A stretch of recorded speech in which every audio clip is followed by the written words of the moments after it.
All right, awesome. So let me just make this full screen.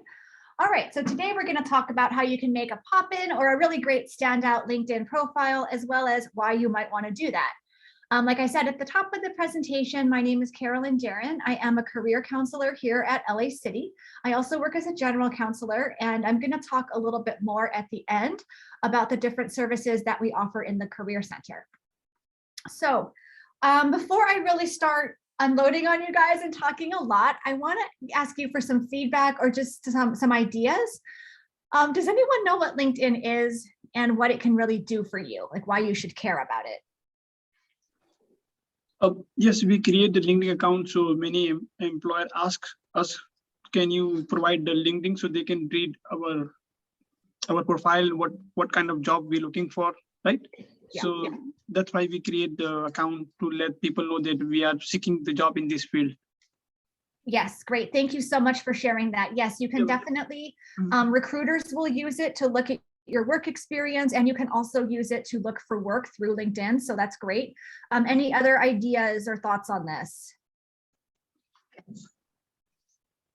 So far, I just noticed, yeah. Say that again, I'm sorry. Yeah, so far I know that will be create the account, yeah, for the jobs, yeah. Great, okay, great, that's perfect. I see a hand up as well. Last name is Mendez. It's a social network from Microsoft. You can use it to apply for jobs and also to network with people. Also, you can use it like to post your, I don't know,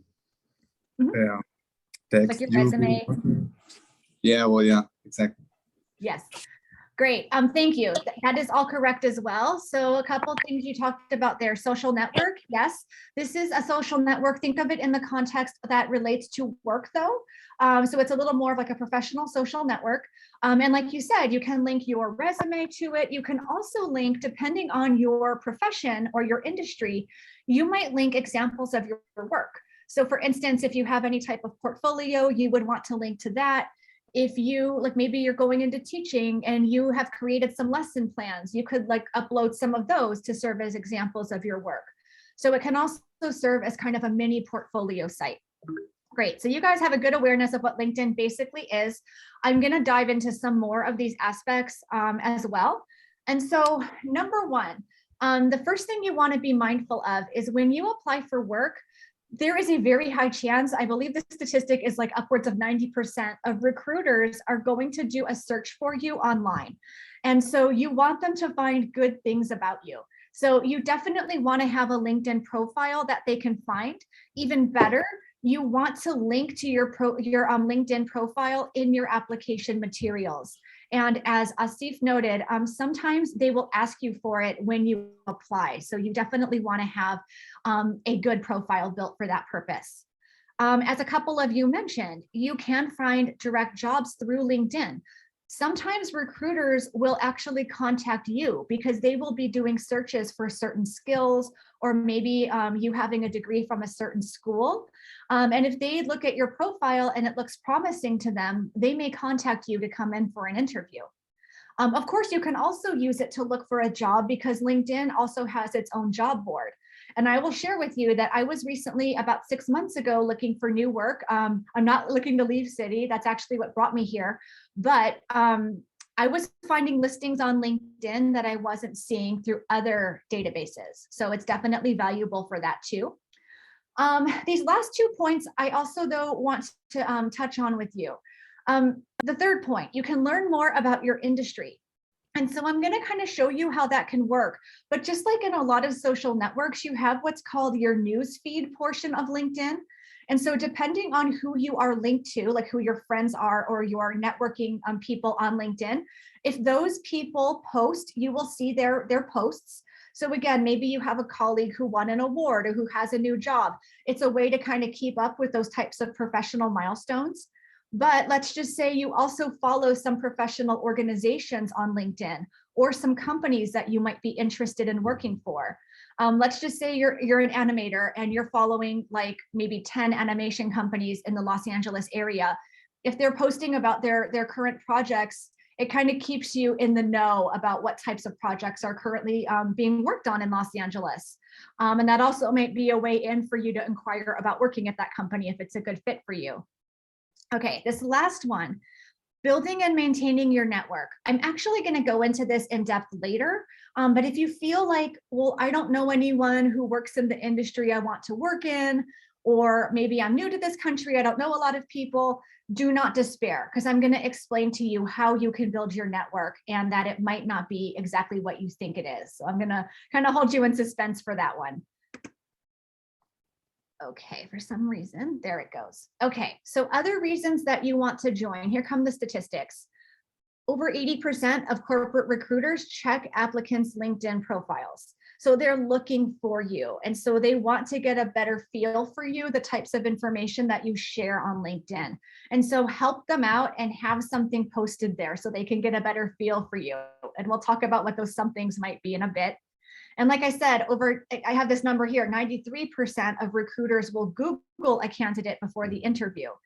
And so again, I know that you've heard it said for years, be careful what you post online because it could follow you around.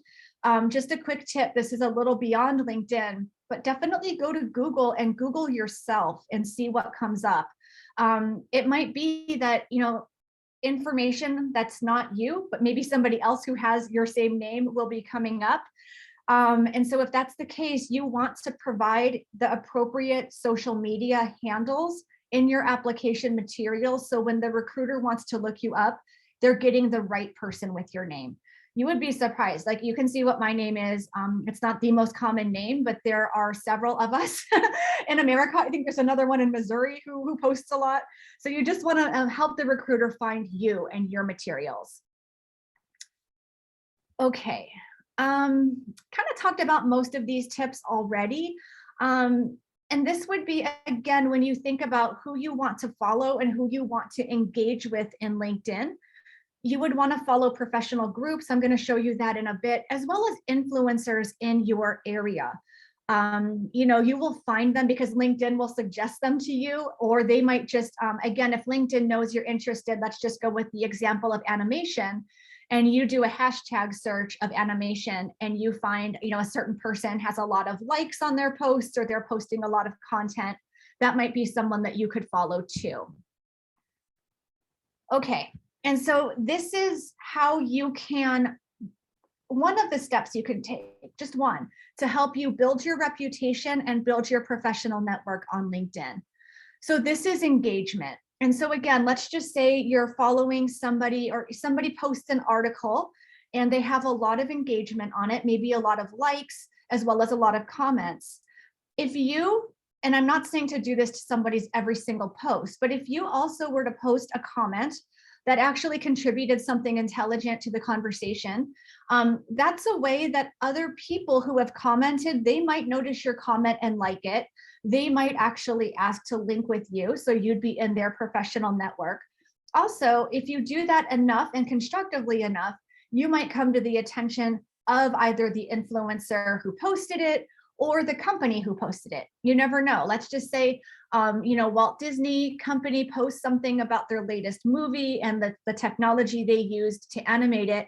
And you make a comment about how, yes, that particular software really helps with blah, blah, blah, and you really love their use of it in this movie. You never know that the recruiter or a recruiter may see that comment and say, hey, have you applied to our company? Do we have a copy of your portfolio and resume on file? You never know. So that's one way to build your network and reputation. Another way is to post your own content. You don't have to do this. This is obviously going to be like a small percent of people who actually post their own articles. But it could be, again, maybe you're in a field that has things like a portfolio like graphic design or web design. Again, going back to more like less web-based industries like childcare, teaching, maybe even in like accounting, you built a certain program or you manage clients a certain way. You can post those tips and strategies, and then that's also a good way to kind of showcase your work and potentially grow your network. Okay, so we're going to jump into networking a little deeper here. I know I mentioned that we would do that. You've probably heard a variation of this before, but I see these same statistics over and over. Only about 20% of jobs are actually found through things like what I said before, like LinkedIn, job boards, or Indeed.com, answering job listings. People do get jobs that way. And certain industries, they have to post those jobs publicly. And they have to see people for interviews that are not internal candidates. So people do find work that way. But as you've probably seen by reading ahead, the vast majority of work is found through people you know, people in your network. And again, I do not want you to be panicking or despairing if you think you don't know people who work in the industry you want to be in. Because I want you to think of your network. I'm going to come back to this slide. I drew this diagram to kind of show you what a network really is. Most of us limit our network, or we think our network is only the people in the innermost circle in this diagram. People in your inner circle, like your parents, your partner, siblings, close friends, coworkers, people that you see all the time. And they definitely are part of your network. But the limiting part of only thinking of the inner circle of yours as your network is, in the most cases, they have access to the same information you do. So, you know, your partner might know that you're looking for a career change and you want to go into, hold on a second, I've got to let someone in and it's hidden behind the, so anyway, they might know that maybe you want to make a career change and you want to go into like working in a lab or something, and you're currently a hairdresser. Well, if they don't know anyone else who works in a lab, that's limiting. But your real network are the people in your, like what I have diagrammed here as your second and third degree of closeness. So in the second circle here, these would be people that you know, but you don't see on a continual basis. They're probably not people that you would text. So think of these people, like some of these examples could be like your professors, maybe your counselor at college, friends you don't see often or that you haven't seen for a year or two, old classmates, you know, people you took a class with, you kind of like knew them at the time, but you know, you don't really keep in touch. Your extended family. So this might be like people who live out of state or people you just don't see that often, or your cousin's partner, things like that. Your barber, your hairdresser, doctors, past coworkers. So again, these are people that you would probably know them if you pass them in the street, but you don't talk to them that frequently. Okay, so that's your second degree. Now your third degree are people that you probably don't even know, but people in your first or second circle do know. And so I'm going to give you two, these are just real examples that have happened to me in the last 6 months that can really demonstrate how just talking to people casually can really show you, they can really open doors for you, let me put it that way. So one story, I was telling my hairdresser when I was getting my hair cut that my daughter, who's 18, had gotten a job at a dog walking agency for the summer. And she loves working with animals, but the company wasn't that organized. And I was just making small talk to kind of fill the time. My hairdresser says, oh my gosh, my brother-in-law has a dog training company and he's hiring dog walkers right now in Eagle Rock. Would she be interested? I mean, I didn't, you know, you wouldn't think necessarily that this one random comment I made could have led to a job for my daughter.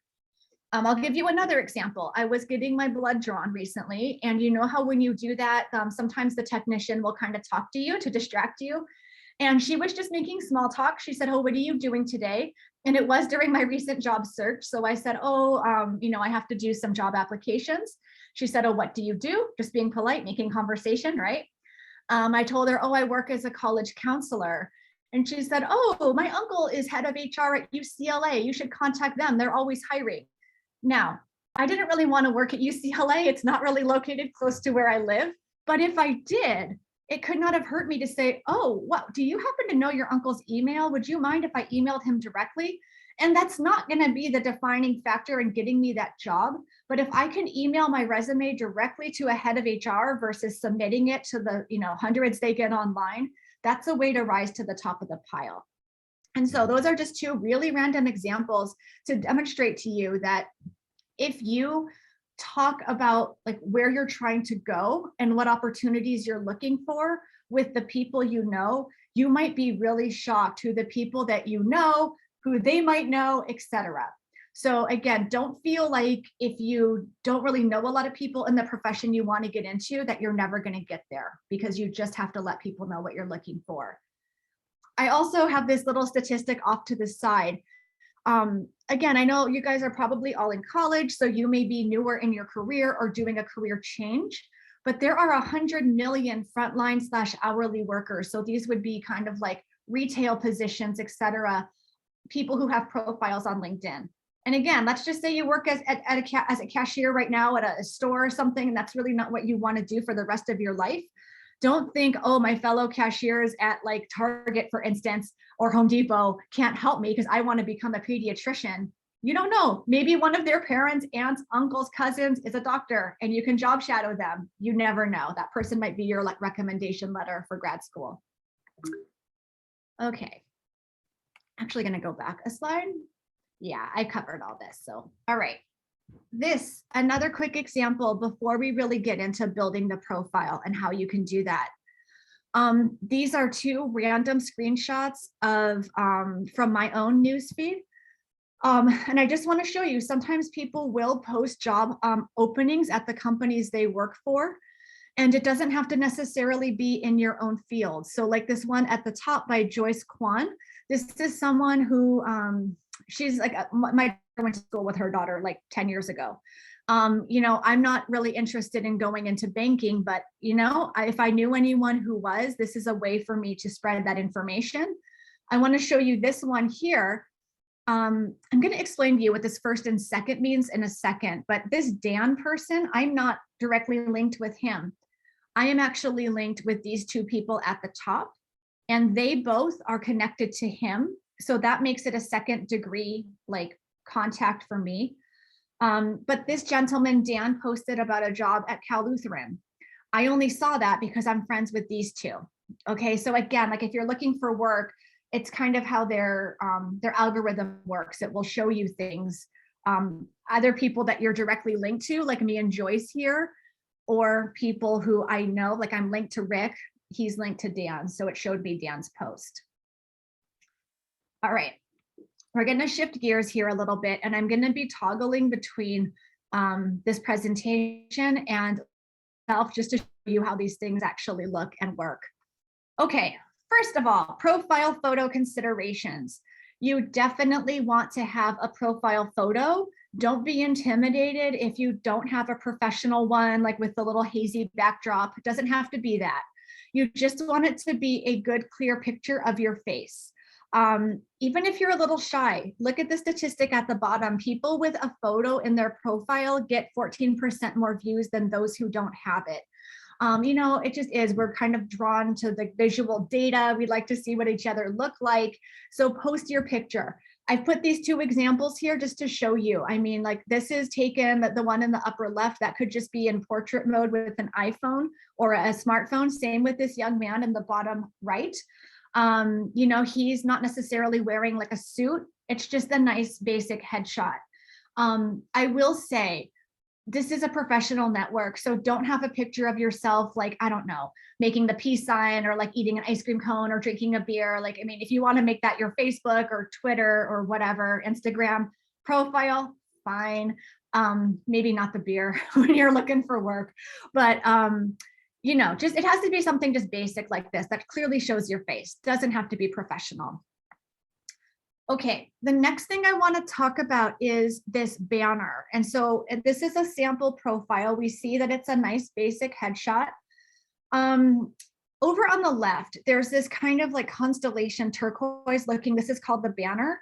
This is the default banner that LinkedIn provides. It actually looks like gray clouds now, they changed it. I would recommend you do a custom banner. Because most people don't. And again, sometimes your goal is to stand out as having a more polished profile. And also, depending on your industry, it can score you design points. This sample one, she's a creative director, so having these color swatches kind of makes sense. I'll show you mine. It's just like a basic scene of mountains with a quote that I put on top of it. I like to encourage you to do this again, because don't. This is a screen grab. When I looked at, this is from my profile, And when I look at people, it's suggesting that I add with. If you can just scan it, you see this gray background that, let's see, 6 of the 8 have. This is the default. These two, Maritza and Liliana, have updated theirs to be custom. And so again, it just shows a little more care and makes your profile stand out. It doesn't look like everyone else's. It's probably not the most important component, but I just want to mention it. Okay, this next thing is important. When you go to fill out your LinkedIn profile, of course, it's going to ask you your name. If you're currently a student, it's going to list that and your current school as your what's called line. If you put in that you're currently working, it's going to default as it did here in the graphic behind here. It'll default, I'm sorry, to your current job title. So this woman, Jaden, her current job title was Creative Director at Red 30 Tech. It's not horrible, but it's better to kind of brand yourself and customize that headline. And so for instance, in the example, so she changed it. She kept the Creative Director because that's her current job, fair enough. And then passionate about web design. I can't see the whole thing because Zoom is kind of covering part of it. Yeah, passionate about web design. So again, yours doesn't have to be exactly like that, but you do want it to be like a one phrase kind of summation of who you are professionally or what you're looking for. This can seem a little intimidating. So I'm giving you, no, actually, yeah. So I'm giving you some suggestions here on this slide, sorry, that you might want to think about including. So think about your work persona. Are you creative, detail oriented, team player? Like, I mean, don't make things up because you really only have a few words here, but like, what is really like your brand? What really makes you stand out?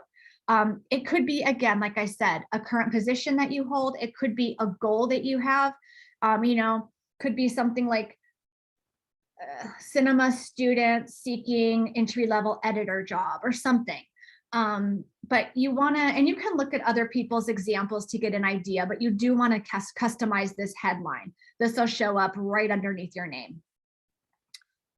Okay, the next big thing that you want to think about crafting is your summary. You don't want to leave it blank. Think of this as at least 2 lines of content that if a recruiter is scanning it, they get an idea of who you are professionally. Keep in mind, only the first 2 lines of it are going to automatically show on your profile. You do have room to write a longer statement, but somebody has to click on it to see the whole thing, and not everyone's going to do that. So you don't want to front load it with a lot of fluff. You don't want to say something like, ever since I was small, I've dreamed about, and then it might cut off, right? And like, if you didn't already grab their attention, they might not click. You want to front load it with the most important content. Again, the story of your professional journey, goals that you have, reasons that you're motivated, values that you have. So these are things that are important to you. They're going to be different to each person. Maybe it's giving back to the community. Maybe it's innovating. It's going to be different for each person. You could think about really important skills that you have, as well as accomplishments. I'm going to show you a few examples. And again, think about the fact that only the first 2 lines would show. Okay, so this is actually from our sample person before.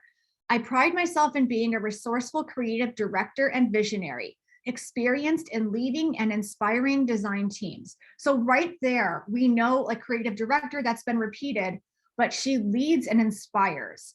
Again, that's not, everybody doesn't like to lead necessarily. And you can see that she likes it by the use of the word inspires. She loves balancing the creative mind with the need to produce results. Okay, and you can see that it goes on, but right there you see that she balances creativity with the limitations of reality, like you have to get your work done in a practical way, time management, etc. Okay, this is another one. This is actually from a friend of mine, and so you can see she basically started with a bunch of emojis, which is a unique choice, but As a teenager, I was obsessed with Socrates, and one of my favorite quotes of his was, "I know that I know nothing." And then it goes on to have a whole statement. Now, it doesn't tell you a lot about her professionally, but it kind of tells you, this is a thoughtful person. She's put all this work into like formatting this. And so again, like it does come down to style, but you do want to spend some time crafting this summary statement. Okay, we're almost through, and then I think I'll toggle over to LinkedIn after I go through the slides to show you how this actually looks. Featured section. You do not have to use this, but if you choose to, this is where, for instance, you could post your resume without your address. Be careful about that because anyone could see this. You might want to have samples of your work, presentations that you've given, etc. It could also be just like articles that you think are important that you didn't write. You could paste those to the top of your profile, or it could be things that you've written. But again, it's a way for you to showcase some of your own work or things that you think are important. Experience section. Okay, so this part I would say is probably the most boring to fill out. It's basically writing out your work history in LinkedIn. Even though, so sometimes I get the question, well, why do we have this experience section and the ability to include a resume? So I want to encourage you to think of a resume as a living document, something that you're going to be constantly updating, and not just when you get a new job, but you really, to ideally apply for jobs and get a better chance of getting an interview, you really want to tweak your resume for each job that you apply for. And I know that that might not be 100% realistic, but the more you can customize it, and for instance, include keywords from the job listing into your resume, the better chance you have of getting an interview. So I would say that's the difference between your resume and this work experience section in LinkedIn. I keep my work experience section kind of bare bones. I choose basically 3 bullet points for each job that I want to highlight. This is, a little bit dated. This is mine actually. But it's kind of just gives you the most important aspects of my work at these companies. And then on my resume, I would have it much more expanded. But I would advise you to fill this out as much as you can, because hiring managers do look at it, and most of them wish that people would put more information in this. Again, keep in mind, if somebody is actually recruiting you and they're looking at your profile before you've even applied, they might be using what you list here as part of the criteria about whether to bring you in for an interview. So definitely spend some time filling that out as much as you can. And then we're almost there. I know this is a lot of information. There is an education section. Do not feel shy about including the school you're currently attending or past schools. Even if you went to other community colleges, list them as long and the dates you were there and what you studied there. That could be one of the factors people are using when they search. Maybe you have a graduate of LA City looking to hire another city attendee. And if you don't have LA City listed, you would miss out on that opportunity. So even if you don't have your degree yet, you would put the school you're attending, the type of degree or certificate you're pursuing. And then you would just put the end year that you expect to get the degree. No one's going to come after you if you put that you're going to graduate in June of 2022. You had to drop a class and you actually didn't graduate till summer. Don't worry, no one's going to hunt you down, I promise. It's just the idea is, when do you think you're going to be done? You absolutely want to list that. And look, profiles that have the education information listed get 10 times more views than those that don't have that info. So absolutely add it. Okay, this is the last section. There's an option to put skills with 2 L's, sorry about the spelling there, endorsements, and recommendations. So I'm going to talk about that really briefly. Depending on the field or the types of jobs that you list having had and or what you're studying, LinkedIn will suggest skills for you. If you feel that you actually have these skills, you would add them to your profile. And you can type in your own if you actually have skills that are not listed or not pre-populated based on the information you put in there. So you list the skills, and this is when it gets better. You can actually have people endorse you for those skills. So once you have listed the skills, what you can basically do is ask your friends, professors, former bosses, you get the idea, to please look at your skills and endorse. It's a one-click thing they have to do. And you can see here, for instance, I have 8 people who have endorsed certain skills of mine. Sometimes this is much higher. I don't have the most active profile, but again, sometimes people don't have any. So this is a way for you to feel like, well, everyone's going to put that they're good at Microsoft Word or something. Well, if that's something that's important to your industry, have people endorse you. It's a way for it to stand out so people know you're not just listing it to list it. Okay, let me go back to that. The last category, recommendations. That's another section you can add to your profile. Do not think of this as a traditional letter of recommendation that has to be a full page and full of detail. You can ask people to write you recommendations based on a single skill. So for instance, I used to work at Glendale Community College's Welcome Center. One of the student assistants there asked me to write him a recommendation on his customer service skills.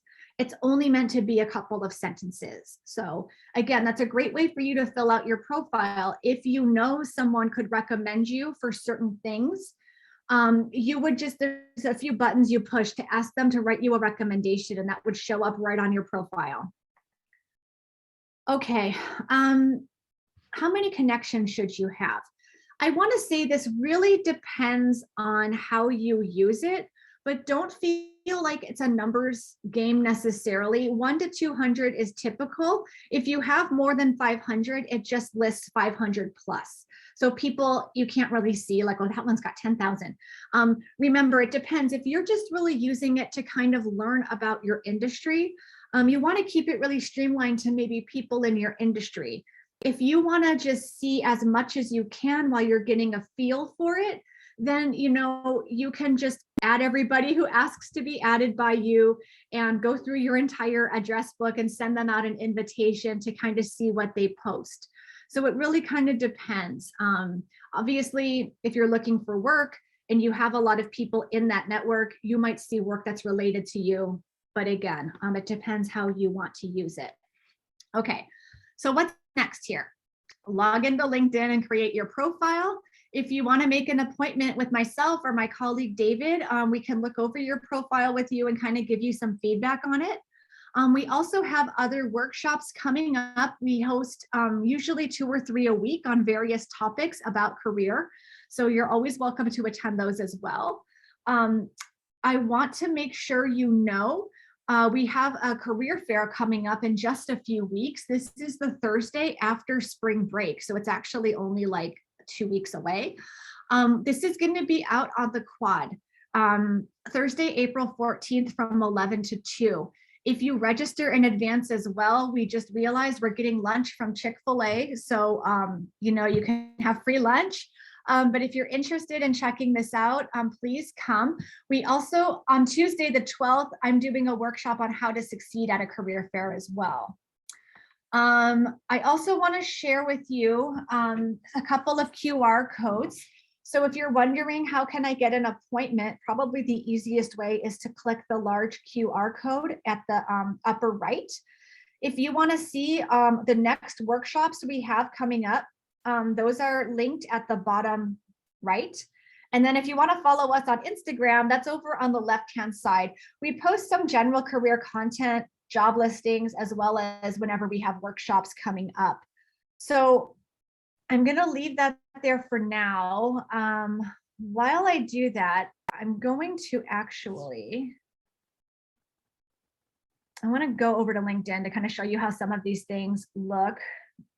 Let me do a new share here.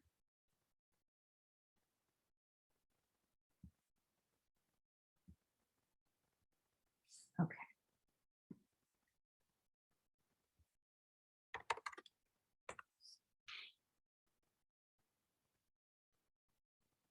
Okay, so this is my actual profile. I will have room for questions. Don't worry, I'll get you there. Yeah, thank you. So this is basically, once you sign in, this takes you to the news feed. So this kind of tells you what your network is posting. So you kind of get how that works. I mean, I'm sure you're familiar with this type of thing. I want to show you a few other things though, a few tricks. I'm going to go to my profile here.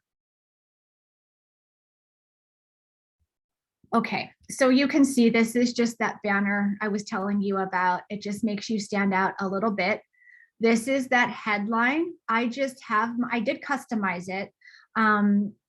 So, you know, you would just put your job title or something unique about yourself and your brand, so to speak. I want to show you a neat thing you can do. Notice my URL. It's got my name in it. It didn't start out that way. LinkedIn will kind of assign you one that's just randomized information after the in here. And again, if you want to share this with recruiters, that can be kind of messy. So you're able to customize your URL. So up here in the upper right, edit public URL, public profile and URL. If you click on that, right here, I was able to just suggest the profile with my name, but if I wanted to change it, I could. This shows you about your profile visibility. So, you know, maybe you have reasons to not want to be prominent online. You could click this and only people that you have admitted into your network would be able to see your photo. Obviously that limits who can see what you look like, but again, some of us might have reasons to want to do that. So you can see, again, like what the public versus, let's say, LinkedIn members can see about you. Okay, so you can really customize this. Okay, let me show you. So again, this is that about section. When I was saying only the first 2 lines will show. So there's a little more that shows than I had said. They must have adjusted that a bit, which is great. But let me actually go back here. Yeah, it's showing about the first 3 lines, but I front loaded this. I'm a career and academic counselor, passionate about helping students find their path and feel at home in college. So I tried to think of like one sentence that kind of describes me, like who I am professionally and what I would want a recruiter to know about me. And then you can see it goes on, but it's not too much. This, for instance, I'm just going to say, I was mostly applying to community colleges. So I wanted it to be people, I wanted them to know I was the first person in my family to attend college, because that's the same boat a lot of community college students are in. So again, be strategic about like what makes sense to share given the context of where you're looking for work. Experience here. This is obviously not filled out like it should be. I told you to put more information. Do as I say, not as I do. I'm not really looking for work right now, so I'm not super, motivated to be updating this. Education. Again, if people are searching for CSUN graduates, I'm going to show up. Whereas if I didn't have that, I wouldn't. Any licenses and certifications you have. I didn't really go into that volunteering experience. Let me back up and show you. You can really customize this. Like, let's say I didn't have any volunteering experience. I would not have that section. Like, I don't speak more than 1 language. If I did, I would add a language.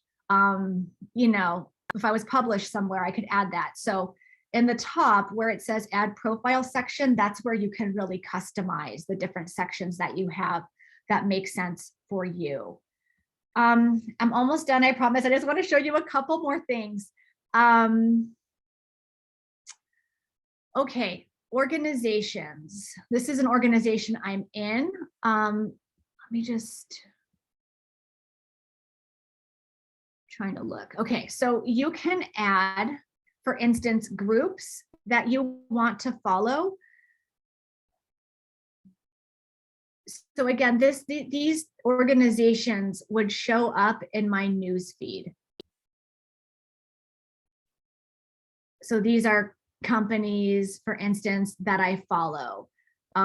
You can search for these also. Let me go to home. here, for instance,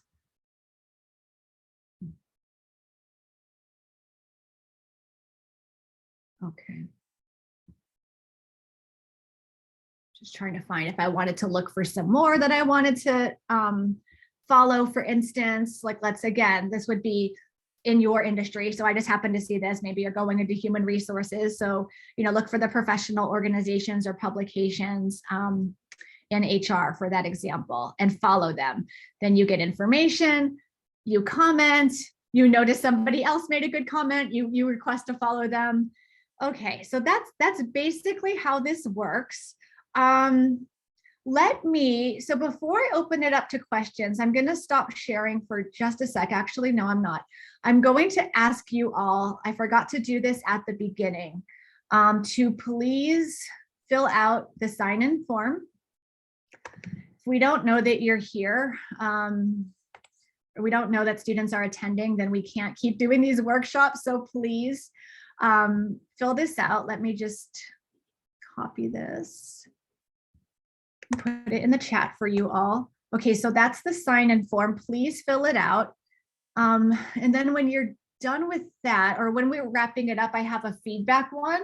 But before I do that, let me please open it up to questions. So either put them in the chat or feel free to unmute yourself and ask.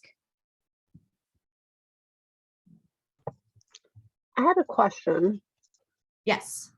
I saw that you had multiple schools listed on your LinkedIn. How would you do that? Because I've only been able to